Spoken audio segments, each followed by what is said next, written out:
마태복음 3장 말씀 통해서 광야에서 외치는 자의 소리라는 제목으로 마태복음 강의 이어가도록 하겠습니다.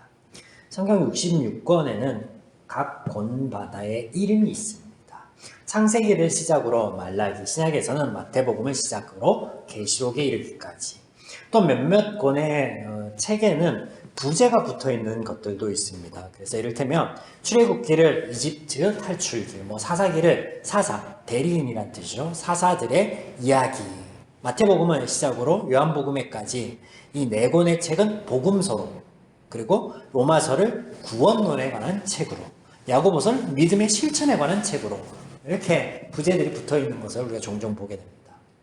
무엇인가에 이름을 붙인다라는 것은 각주를 단다라는 의미가 있는데, 그래서 매우 중요합니다. 왜냐하면 그걸 보는 사람들로 하여금 미리 이것이 이런 내용이겠구나 라는 어떤 그 선입견 혹은 시각을 갖고 보게 되기 때문에 그렇죠. 그래서 이런 행위가 부제를 붙인다든지 각주를 붙인다든지 이런 행위 자체가 정보를 제공하는 것을 넘어서 선입견을 심어줄 수도 있다라는 것. 출애굽기를 우리말로 풀어 이집트 탈출기라고 부제를 붙일 수 있는데 틀린 정보를 제공한 건 아닙니다. 그런데 하나님께서는 우리에게 출애굽기라는 이 성경을 통해서 전하시고자 하는 것이 이스라엘이나 이집트의 이야기가 결코 아닐 것이다 라는 거죠. 하나님의 일하심이나 하나님의 계시의 측면에서 볼 때는 이집트 탈출기라는 부제는 다소 부적절하다라는 거죠.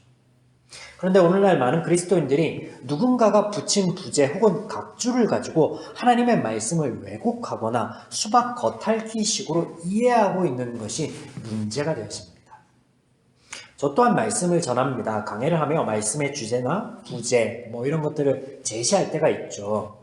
저는 부제를 정하는 데 있어서 원칙이 있습니다. 그것이 무엇이냐면 내가 그렇게 전하는 것이 성경 전체의 맥락에 부합한가입니다. 이걸 먼저 따져보는 거예요. 맹목하지 말고 한번 옳은가 짚어보시면 좋겠다. 그래서 성경을 바라보고 또 듣는 자의 모습은 이래야 된다. 먼저 말씀을 드립니다. 제가 개척 후 성경 강해를 마태복음까지 12번째죠. 이제 열왕기 하를 이어가면 13번째 강해를 이어갈 텐데, 창세기를 시작하면 시작에 관하여 라는 부제를 붙여봤고, 또 출애굽기를 하면서는 하나님의 부르심, 콜링이라는 주제를 붙여봤습니다. 부제를 붙여봤습니다. 수요 예배 지금 마태복음을 계속 나누고 있는데, 이 마태복음 1장 1절을 보시면 아브라함과 다윗의 자손 예수 그리스도의 계보라라는 말씀을 따라서 이렇게 한번 붙여보려고 합니다. 그리스도에 관하여라고. 제가 붙인 부제들은 앞으로 마태복음의 말씀을 나누면서 또 개인적으로 성경을 보시면서 적합한가 함께 살펴보시면 좋겠습니다. 마태복음은 하나님의 기름 부은 자를 통해 하나님께서 하신 일, 하나님께서 하실 일에 대하여 우리에게 전하는 책입니다. 그래서 앞서 3번의 말씀을 나누면서 하나님으로부터 오신 이 성령으로 되어진 일, 하나님의 선용하심, 이렇게 3가지를 살펴보았습니다. 오늘 본문 3장에는 침례 요한이 등장합니다. 우리는 침례 요한이 예수님의 길을 예비한 선지자로 알고 있습니다. 맞습니까? 자, 앞서 제가 마태복음은 그리스도에 관한 책이라고 말씀을 드렸고 그 부제를 확인시켜 드리듯 말씀을 나누었습니다. 하나님으로부터 오신 성령으로 된 일, 하나님의 선용하심, 우리가 나눴던 3번의 주제였죠. 그렇다면 그 연장선에서의 오늘의 본문은 어떻게 보면 좋을까? 이 침례 요한의 이야기를 어떻게 풀어가면 좋을까요? 지금 본문을 통하여 하나님께서 우리에게 전하고 싶은 것은 단순히 요한에 대한 소개나 그의 사역에 대한 것임을 아니다라는 것을 짐작할 수 있어야 됩니다. 왜냐하면 마태복음은 그리스도에 관하여, 즉 그리스도를 소개하는 책이기 때문에 그렇습니다. 그래서 이 요한을 통하여서 이 그리스도는 어떻게 소개되어지고 있는가 이렇게 초점을 맞출 필요가 있겠죠. 마태복음 3장 3절의 내용을 보시면 이 내용이 구약의 이사야 43, 3절의 말씀을 인용한 것입니다. 비교해 보겠습니다. 그는 선지자 이사야를 통하여 말씀하신 자라. 일러스되 광야에 외치는 자의 소리가 있어 이르되 너희는 주의 길을 예배하라. 그가 오실 길을 곧게 하라 하였느니라. 마태복음 말씀이죠. 자, 이사야 말씀. 외치는 자의 소리여 이르되 너희는 광야에서 여호와의 길을 예배하라. 사막에서 우리 하나님의 대로를 평탄케 하라. 길을 예비하고 준비하는데 광야에서 외친다? 장소가 광야예요. 길을 예비하고 준비하는데 광야에서 그것을 준비하고 그것을 말한다. 그러면 이상하지 않습니까? 왜 이상하냐면 사람들이 만약 들어야 하고 그 사람들이 준비되어지려고 한다면 사람이 있는 곳, 모인 곳, 그런 곳에서 외쳐야 될 텐데 지금 요한이 외치는 곳이 어디예요? 광야예요. 광야. 사막입니다. 척박한 곳이에요. 다시 말씀드리면 사람이 살지 않은 곳이라는 거예요. 이 대목을 푸는 주석가들의 주된 의견이 두 가지로 함축되어집니다. 첫 번째는 뭐냐면 이사야서의 하나님의 말씀을 이루려 하는 요한의 선택이었다는 것입니다. 요한이 본인의 사명을 알고 또 구약의 예언의 말씀을 알아서 그렇게 했다라는 거예요. 이게 첫 번째 입장이고요. 두 번째는 요한이 보여주는 모습입니다. 그의 모습을 보면 마치 거칠고 투박스러운 수도자의 모습을 보는 것 같습니다. 그런 그의 모습을 통해서 요한은 제약이 가득한 예루살렘, 도심 속이 아닌 세상 속, 그 세상 속이 아닌 광야에서 하나님의 말씀을 선포하는 것이다 라고 해석합니다. 이게 두 번째 입장이에요. 여러분, 둘 중 어느 것이 좀 타당해 보이십니까? 이것도 저것도 아니다. 뭔가 좀 찝찝한데, 뭔가 좀 부족한데, 그런 생각이 드시면 오늘 제가 한번 푸는 것을 들어보시기 바랍니다. 광야는 사람이 없는 곳, 살지 않는 곳입니다. 이곳에서 하나님의 말씀이 선포됩니다. 그런데 그 선포가 주의 길을 예비하는 것이고 준비하는 것이다라는 거예요. 이것이 어떤 의미인가? 무슨 의미인가? 결론부터 말씀드리자면 하나님께서 하시겠다라는 선포예요. 사막은 광야는 애초에 길을 닦지 못하는 것, 어려운 곳입니다. 또한 사람이 살지 않은 곳이에요. 실제로 요한이 예수님께서 하시는 구원의 사역에 영향을 끼쳤는가, 도움을 주었는가, 토대를 마련했는가 살펴보면 그런 게 전혀 없어요. 그런 게 전혀 없습니다. 몇 번이고 말씀드리지만 사람으로 가능하다면 왜 하나님께서 인간의 몸을 입고 이 땅에 오셨는가 생각해 봐야 돼요. 사람으로는 방법이 없는 거죠. 그래서 하나님께서 직접 하신다라는 거예요. 지금 하나님께서 3장의 요한의 이야기를 통해서 그를 소개하거나 요한을 소개하거나 요한의 사역을 소개하는 것이 아닌 하나님께서 하실 일을 선포한다라는 거예요. 그래서 요한이 어느 날 갑자기 등장하는 것이 아니라 하나님께서 선지자를 통해서 예언하신 대로 그 말씀이 이루어지고 있음을 지금 보여주시는 거예요. 그래서 하나님이 직접 하시는 일이 무엇인가? 하나님의 이름으로 오시는 이, 하나님께로부터 기름 부음 받은 이가 하실 일, 그 첫 번째 사역으로 등장하는 것, 이것이 회개예요. 회개. 요한이 이스라엘 백성들에게 하나님의 말씀을 선포하며 회개를 촉구합니다. 그리고 그리스도를 소개하며 자신이 준 침례는 물로 하는 거지만 그리스도께서 오셔서 하실 침례는 성령과 불로 하실 것임을 선포합니다. 물은요, 여러분, 깨끗게 씻기는 역할을 하죠. 그래서 본질적인 변화는 주지 못하여도 외형적인 것에는 영향을 줄 수 있습니다. 맞죠? 물로 씻어내는 것은 본질적인 변화는 주지 못해요. 우리가 청소를 한다 그래도, 우리 몸을 씻는다 그래도 우리 몸이 바뀌지는 않아요. 이거 청소한다고 해서 이 시멘 바닥이나 콘크리트 바닥이 다른 걸로 바뀌지는 않아요. 무슨 말씀인지 이해되시죠? 네. 그런데요, 불은 본질적인 변화를 가져다 줍니다. 불로 정금을 만든다라는 이야기를 한번 떠올려 보십시오. 불로써요, 불순물들을 다 빼내고 정제하여서 깨끗하게 만드는 금, 순수한 그 금을 뭐라고 그랬냐면 정금이라고 합니다. 본질 자체를 바꿔버리는 거예요. 이해가 되시죠?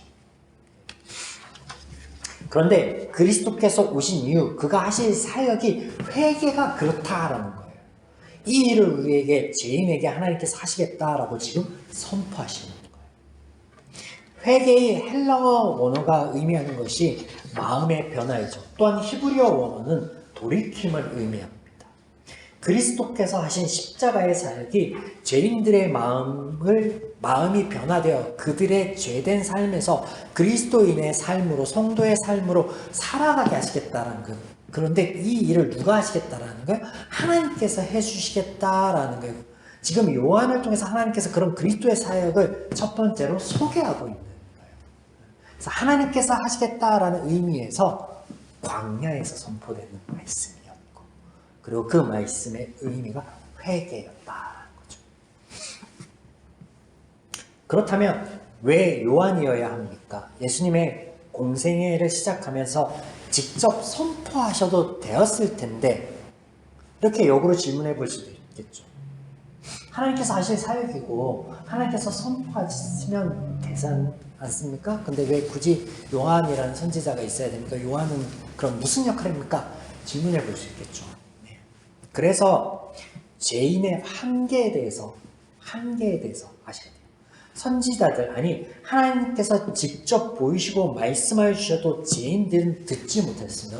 구약에서 너무나 많이 보았죠. 죄에서 돌이키지 못하였습니다. 이스라엘이 그 산 증인이지 않습니까? 본문 5절에 보시면 요한의 설교를 듣고자 사람들이 많이 모여드는데 예루살렘과 온 유대와 요단강 사방에서 모여듭니다. 당시 요한의 영향력이 얼마나 컸는지 알 수 있는 내용이죠. 우리나라 사람들이 존경하는 종교인 세 분을 꼽으라 라고 하면 예로부터 개신교의 한경진 목사님과 천주교의 김수환 추기경, 그리고 불교의 성철 스님 정도를 뽑습니다. 이분들의 공통점이 있다면 각자 자기 종교에서 최고로 존경받는 위치에 있었다라는 거예요. 그리고 또 그 가운데도 청렴하였다라는 겁니다. 아마 사람들은 다른 사람들의 말은 믿지 않아도 이분들이 하는 말은 듣지 않을 수 없었을 거예요. 들을만하다 여겼을 거예요. 유대인들에게서 요한이 바로 그런 존재였습니다. 당시 존경받던 바리새인이나 서기관들이 자신들의 설교를 들으려고 온, 그러니까 당시에 존경받았던 그 공동체였던 바리새인 집단이나 서기관들도 요한으로부터 설교, 하나님 말씀을 들으려고 왔을 때 요한이 어떤 얘기를 하냐면요, 공개적으로 그들에게 독사의 자식들이라 라고 책망을 한단 말이에요. 그럼에도 불구하고 어떻게 반응을 보여요? 바리새인들이나 사두개인 중 누구도 요한을 비난하는 사람이 없었습니다. 참으로 아이러니하게도 그런 그들은요, 예수님께서 하시는 말씀이나 사역에는요 아주 강한 적대감을 드러내고 반박하는데 앞장섰다는 거예요. 더 나아가 요한이 헤롯 왕이 동생의 아내를 취한 것을 책망하기까지 하죠. 그래서 죽지 않아요. 재밌지 않아요? 그렇게 이렇게 책망하고 이렇게 비판하는데 들었다는 거예요. 들었다는 거예요. 한마디 반박하지 않았다는. 근데 여러분, 이것이 죄인의 한계입니다. 죄인들은 청렴한 삶, 강직한 삶 이런 것들을 보고 그들의 시각을 좁히는 거예요. 자신들이 할 수 없는 것을 하는 사람이 있으면 존경하고 우러러보고 그들이 하는 이야기라면 다 옳거니 하고 듣습니다. 한계라.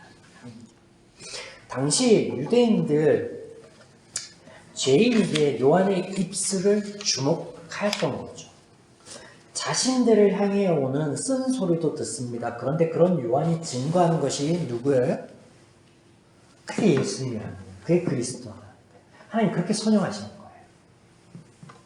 하나님께서 죄인 편에서 들을 만한 사람을 세우고 그를 통해서 그가 아니라 또 그가 하는 사역이 아니라 하나님께서 하시겠다라는 것을 말씀하시는 거예요. 그리스도를 증거하고 있는 거예요. 본문에 참 재밌는 표현이 하나 나오는데 마지막으로 한번 살펴보겠습니다. 3절. 이사야 40장 3절에 인용한 대목인데 오직 개역개정 성경에만 광야에 외치는 자의 소리라고 번역하고 다른 모든 성경들에서는 광야에서 외치는 자의 소리라고 번역합니다.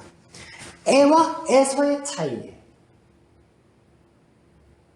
자, 에서라고 번역한 곳들에서는 이사야서의 의미를 반영하여 번역하였겠죠. 저는 이 대목에서 개역 개정의 번역을 주목하고 원문을 한번 살펴보았습니다. 에와 에서로 번역된 헬라어 단어가 뭐냐면 n이에요. n. 이 단어는 영어의 in과 to를 동시에 사용할 수 있는 단어인데 그래서 in, 뭐뭐에서라고 번역을 하면 말 그대로 광야에서 외치는 소리가 되지만 이것을 더불어 쓸 수 있는 to를 써서 번역을 하면 뭐뭐에 뭐뭐에게라고 번역할 수 있습니다. 그래서 광야에게 외치는 소리가 됩니다. 제가 후자의 번역편에 손을 드는 것은 본문을 의미하는 것, 본문에서 의미하는 그 의미 때문입니다. 지금 요한은 단순히 하나님의 말씀을 전하는 것, 선포하는 것이 아닙니다. 하나님께서는 그의 사역을 통해 그리스도를 소개합니다. 그리스도의 회개 사역을 말씀하십니다. 그래서 요한의 소리는 하나님의 선용하심으로 하나님의 소리가 되는데 바로 광야같이 척박하고 메마른 죄인의 가슴에 선포하는 하나님의 말씀인 거예요. 그래서 광야에게 선포하는 하나님의 말씀, 죄인에게 선포하는 하나님의 말씀 이렇게 되는 거죠.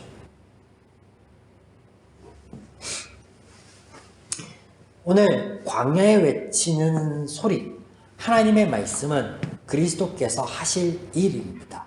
그것이 무엇입니까? 죄인들의 마음을 변화하게 하는 것, 돌이키게 하는 것, 시각을 바꾸어 주는 것입니다.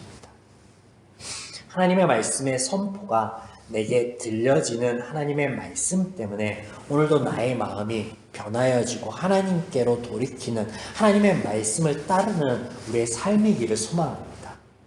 그래서 메마른 가슴, 척박한 광야 같은 우리의 삶이 하나님으로 인하여서 천국이 되길, 그 은혜를 누리는 저와 여러분이기를 주님의 이름으로 간절히 축복합니다.